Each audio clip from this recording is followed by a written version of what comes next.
네, 여러분 안녕하세요. 세상에 여전히 재미있는 오저씨 이야기의 오저씨입니다. 자, 오늘은 두 번째 이야기인데요. 어떤 주제로 얘기를 할까 고민을 좀 하다가 이 주제로 선정을 했습니다. 바로 외모입니다. 이 외모라는 주제를 가지고 아마 제 생각에 최소한 한 20편은 만들 수 있을 것 같아요. 이제 한 살 한 살 나이를 먹으면서 새롭게 뭔가 완전히 새로운 영향을 받는 게 마냥 쉽지는 않아요. 그래서 새로운 통찰을 하는 일이 그렇게 자주 있지는 않거든요. 근데 이 외모에 대한 통찰은 업데이트가 매번 되는 느낌이에요. 이 외모라는 게 가지는 인생에서의 의미, 어떤 행복론에서의 의미, 이런 것들이 이전에 했던 통찰과는 다른 새로운 통찰을 하게 된다라든지, 뭐 이런 일들이 많은 거죠. 그래서 한 최소한 10편, 20편은 찍게 될 것 같고요. 앞으로도 종종 이 얘기를 가지고 시리즈로 한번 연재를 해볼까 합니다. 어쨌든 오늘은 외모에 대한 첫 번째 얘기를 한번 해볼 건데, 자, 뛰어난 외모가 가지는 장점, 이 외모의 효용 가치, 어떠한 의미를 갖는가, 인생에서. 먼저 이 얘기를 한번 해볼까 하거든요. 뭐, 이성을 꼬시기가 쉽다, 뭐, 연봉 협상에서 유리하다, 이런 차원의 우리가 너무나 뻔히 알고 있는 얘기들 말고, 좀 다른 얘기를 한번 해볼까 합니다. 무엇이 뛰어난 외모인가? 라고 하는 거는 개인마다 취향도 다르고, 시대적으로도 조금씩 변해왔고 해서 딱 뭐다라고 객관적으로 어떤 지표를 가지고 얘기할 수는 없겠죠. 뭐 이런 것도 나중에 얘기를 해볼 수 있을 기회가 있을 것 같아요. 이건 나중에 이제 이야기하기로 하고, 오늘 처음 이야기하기로 했던 이 외모의 효용 가치. 지금부터 한번 얘기를 한번 해보겠습니다. 이것도 한 5가지 정도로 지난번 시리즈에 이어서 5가지 정도로 요약을 해서 한번 얘기를 한번 해볼게요. 자, 첫 번째. 본능적 레벨에서의 호감을 순간순간의 노력 없이 쉽게 얻을 수 있다. 입니다. 자, 뭐라고 했냐면, 본능적 레벨에서의 호감이라고 했습니다. 우리가 생각하면서 느끼는 호감이랑 완전히 다른 성질의 호감이에요. 그러니까, 저 사람 가만히 보니까 뭐 이런 면도 있고 저런 면도 있고, 되게 뭐 성격이 좋은 것 같다. 혹은, 이러이런 뛰어난 기능을 가지고 있다. 등등과 같은 이런 차원의 호감이 아니라, 생각해보니까 그런 애와 같은 호감이 아니라 정말 본능적인 레벨에서의 호감이에요.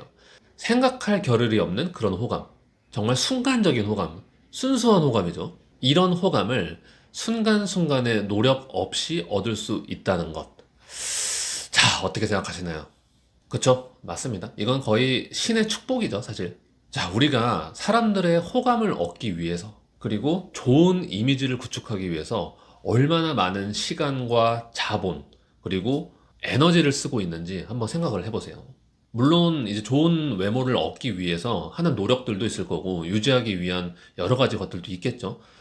이건 이제 차치하고, 이 좋은 이미지를 얻기 위해서 우리가 하고 있는 것들이 정말 많거든요. 노력하고 있는 것들이. 기본적인 외모 관리도 물론 중요하겠죠. 근데 뭐 앉는 자세, 걸음걸이, 발화, 어떤 톤, 액센트, 단어 선택, 그리고 배려하는 어떤 느낌, 매너, 여러 가지 우리가 상대를 평가하는 요소들, 외적으로 평가하는 요소들 있잖아요. 뭐 패션도 마찬가지고요. 뭐 옷, 신발, 패션, 뭐 여러 가지요. 향수 등등등등.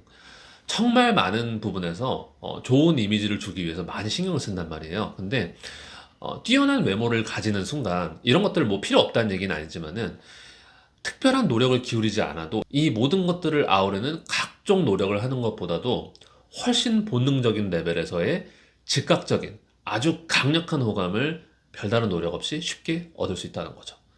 저는 이제 직업 특성상 좀 상담을 많이 하게 되는데요. 사실 사람들이 스트레스를 받고 인생에서 어떤 고민이라고 할 수 있는 부분들이 여러 가지 요소가 있겠지만은 대인관계, 인간관계에서 오는 스트레스가 거의 대부분이에요. 사실 이런 부분에서 엄청나게 유리한 고지를 선점을 해버리는 거죠. 축복입니다. 그리고 두 번째, 부가가치를 창출한다. 이런 속담이 있죠. 같은 값이면 다홍치마. 아마 제가 생각하기로는 뭐 동일한 값어치라면 동일한 값을 지불해야 된다면은 예쁜 것을 선택하는 것이 낫다. 뭐 이런 뉘앙스인 것 같아요. 정확한 뜻은 아닐 수도 있습니다. 찾아본 건 아니지만. 근데 어떻죠? 솔직한 얘기로 다른 값이어도 다홍치마 아니에요? 어떤 가진 기능이 조금 미흡하더라도 외향에서 좀 더 뛰어나다면 오히려 선택을 받을 확률이 더 높죠. 자, 연예인이라는 직업을 한번 생각을 해볼까요? 연예인은 어떤 직업이죠? 자신이 가진 어떤 매력, 그게 대부분은 사실 외모로부터 나오는 경우가 태반이죠. 그 자신의 고유한 매력을 노래, 춤, 연기 이런 걸 통해서 이제 발산을 하면서 부가가치를 창출해내는 직업이잖아요. 뭐 대부분의 엔터 사업이라든지 유흥산업 이런 것들이 그런 쪽에서 출발을 하죠. 이 상상력의 힘이라는 게 정말 무서운데요. 이게 뭐냐면 우리가 그 상상을 통해서 그 상상의 대상자가 나에게 행사하는 영향력을 스스로 강화시키는 독특한 특성이 있거든요. 뭐 한 번 만난 적도 없는 연예인들을 위해서 자신을 희생한다라든지 뭐 이런 일들이 가능해지는 게 다 여기서 출발을 해요.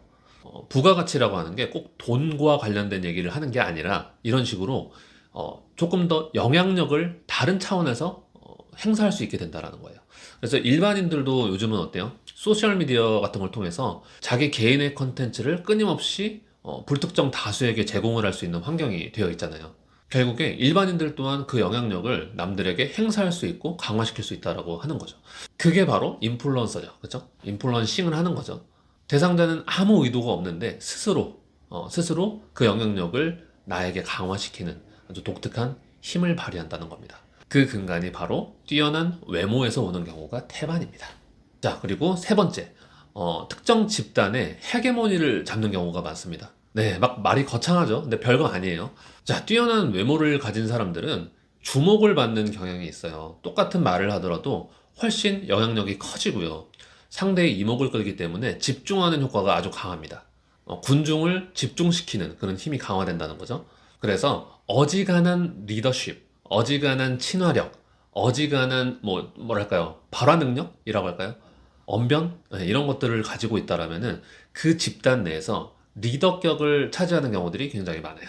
물론 이 집단에 별 관심이 없던지 아니면은 그런 식으로 리더 역할을 하는 것에 별다른 흥미가 없는 사람이라면 뭐 해당 사항이 없겠지만요. 똑같은 말을 하더라도 더 힘이 실리기 때문에 이 사람들은 영향력을 조금 더 행사할 수 있게 됩니다. 그래서 어떤 집단의 오피니언 리더가 되는 경우가 굉장히 많죠. 집단 내 권력을 잡는 거죠. 뭐 넓게 생각하면 2번의 연장선상이긴 한데요. 이렇게도 한번 생각을 해볼 수 있을 것 같았어요. 자, 그리고 네 번째, 이성 관계에서의 대부분의 고민이 사라집니다. 또 이렇게 얘기하면은 반문하실 분들이 있는 거 알아요. 저 아는 형 진짜 잘생겼는데 맨날 여자 문제로 고민하는데요.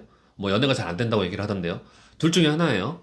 그냥 그분이 사실 그렇게 잘생긴 게 아닐 가능성이 높습니다. 첫 번째. 그리고 두 번째, 치명적인 어떤 다른 결함을 가지고 있을 가능성이 높아요. 왜 항상 이런 얘기를 하면은 그런 극단적인 예를 드는지 모르겠어. 대부분은 어때요? 그냥 무난한 비슷비슷한 조건들, 비슷비슷한 성격들이잖아요. 여기서 이제 뛰어난 외모를 가진 경우를 얘기하고 있는데 왜 항상 뛰어난 외모를 가진 사람은 다른 조건들이 막 극단적이야. 너무 낮아. 그런 식으로 예를 들면은 뭐 무슨 얘기를 할 수 있나요? 일반론을 얘기를 하는 겁니다. 이성관계에서의 고민에 대한 얘기들을 이제 듣다 보면은 대부분 이런 것들이잖아요. 특히 뭐 썸 단계나 연애 초반 같은 경우 뭔가 뭐 첫 만남에 분위기도 좋았던 것 같아. 분위기도 좋았고 서로 대화도 잘 통했어. 그래서 심지어 애프터 약속도 잡고 실제로 만났어. 근데 그날따라 어딘가 뭔가 컨디션이 안 좋아 보이고 눈도 좀 잘 못 마주치는 것 같고 그래서 막 이렇게 생각을 하죠. 오늘 뭔가 안 좋았나 보다. 컨디션이 안 좋은가 보다. 몸이 어디가 아픈가 보다. 목소리 좀 힘도 없다. 회사에 좀 잔업이 많은가 보다. 다른 일들 때문에 스트레스를 좀 많이 받았나 보다. 등등과 같이 외부 환경을 가지고 와서 그 상황을 해석하려고 합니다. 근데 실제로는요, 첫날 느꼈던 그 호감을 가지게 만들었던 그 상황이 연출이 안 되는 거예요. 그리고 그 연출이 안 되는 이유는 역시나 외모 때문일 경우가 아주 많습니다. 이제 이런 거예요. 첫날에 막 조명도 은은하고 뭔가 분위기도 좋은 곳에서 봤어요. 그러다 보니까 이 사람 웃는 것도 뭔가 매력적이고 표정도 어딘가 좀 달콤해. 그래서 본능적인 호감이 좀 생겼던 거죠. 근데 두 번째 이제 밝은 데서 봤는데 이 사람 왜 이렇게 피부가 안 좋지? 옆에 다찌에서 이제 밥을 먹어요. 근데 옆모습을 딱 봤는데 이 사람 얼굴이 이렇게 컸었나?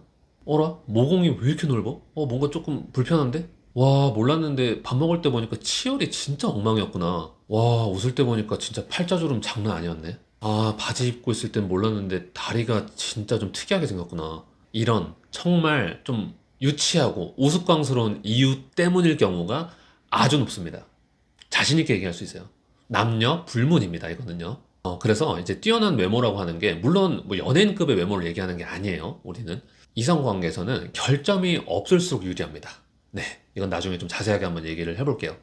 그래서 여러분들이 느꼈던 갑자기 뭔가 태도가 변했다, 갑자기 이 사람이 예전과 달라졌다와 같은 것들은 사실 대부분 이유는 여러분들의 외모에서 찾는 게 맞습니다. 제가 뭐 뛰어난 외모를 가져서 이런 얘기를 하고 있는 게 아니라 오히려 경험이 많아서 말씀을 드리는 거예요. 생각해 보니까, 그리고 나중에 들어보니까 이런 통찰이 나오더라라는 거죠. 의외로 정말 이유를 여기서 못 찾으시는 분들이 많으시거든요. 자, 그리고 다섯 번째, 인간과 인생에 대한 통찰이 좋아질 수밖에 없는 기회가 많이 생기게 됩니다. 조금 생뚱맞죠? 이게 이제 왜 이러냐면요. 대부분의 평범한 사람들이 하기 힘든 경험을 많이 하게 되거든요.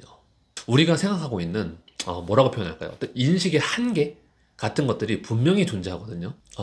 강한 매력이라고 하는 것은요. 그리고 본능적인 수준에서의 강한 매력이라고 하는 것은 어떤 이성의 레벨에서의 끈보다 훨씬 강력한 작용을 해요. 그래서 어떤 한 개인이 가진 도덕률, 뭐 가치관, 신념 이런 것들이 얼마나 우습게 무너지는지를 쉽게 경험하게 됩니다. 그냥 나한테는 일요일은 교회 가야 돼서 절대로 누구를 만나지 않는다라고 했던 어떤 여자가 이 존잘남 앞에서는 토요일 밤부터 월요일 새벽까지도 언제든지 함께할 준비가 되어 있는, 뭔가 좀 극단적인 유형의 예를 좀 들긴 했지만은 요는 이제 이런 거예요. 우리가 결국에는 우리가 생각하는 건, 인식하는 거는 경험을 기반으로 하잖아요. 그래서 절대 이 선을 넘지는 않아 라고 믿어왔던 것들이 이 뛰어난 외모를 가진 사람들 앞에서는, 이 사람들의 경험에서는 아무것도 아닌 게 돼버리는 거죠. 그러니까 인식의 틀이나 한계가 훨씬 더 크잖아요. 그럼 당연히 뛰어난 통찰을 할 가능성이 높아지겠죠. 뭐 물론 이제 비단 외모뿐만이 아니고 어떤 특정 요소에서 훨씬 우월한 위치에 있는 사람들이라면은 이런 기회가 많아지겠지만, 특히나 외모가 뛰어날 경우에 이런 인간관계라든지 인생에서의 어떤 인식의 틀이 깨지는, 아득히 깨지는 경험들을 훨씬 많이 하게 된다 이겁니다. 물론 뭐 이제 이런 경험들을 가지고 어떻게 자기 인생의 행복으로 그리고 통찰로 활용하게 될지는 뭐 개인의 역량이나 지능이나 뭐 이런 것들에 따라 달리는 문제겠지만, 환경에 따라 달릴 수도 있고요. 훨씬 큰 기회를 갖게 되는 거는 맞습니다. 지금 얘기를 많이 했지만 정말 뛰어난 외모는 축복이 맞습니다. 대부분 이런 요소들이 타고난 경우가 많기 때문에 우리가 이 기능과 어떤 장점 이런 것을 애써 좀 축소하려고 하는 경향들이 있지만, 실제 인생은 그렇지 않죠. 자기 잘못으로 얻은 게 아닌 좀 뭔가 부족한 외모를 폄하한다거나 욕한다거나 우습게 여긴다거나 이런 것은 진짜 나쁜 거죠. 그거는 인성의 문제죠. 하지만 뛰어난 외모를 예찬한다? 저는 그게 왜 나쁘지? 라고 생각을 해요. 뭐 좋다 나쁘다 가타부타를 얘기하기보다 그냥 그렇다라는 얘기입니다. 현상에 대한 이야기고요. 외모 지상주의 사회에 살고 있는 한 사회인으로서 느끼는 외모의 힘, 이런 것들을 한번 얘기를 한번 해보고 싶었어요. 서두에서도 말씀드렸던 것처럼 이 주제는 앞으로도 좀 자주 얘기를 한번 해볼까 합니다. 시리즈로 만들고 싶고요. 다음번은 또 다른 내용으로 찾아뵙도록 하겠습니다. 외모 주제는 아닐 겁니다. 오늘 내용이 재밌으셨다면 좋아요, 구독, 알림 설정 부탁드리고요. 댓글도 좋습니다. 저랑 같이 의견을 나누시고 즐겁게 얘기를 나눠볼 수 있으면 좋겠습니다. 감사합니다.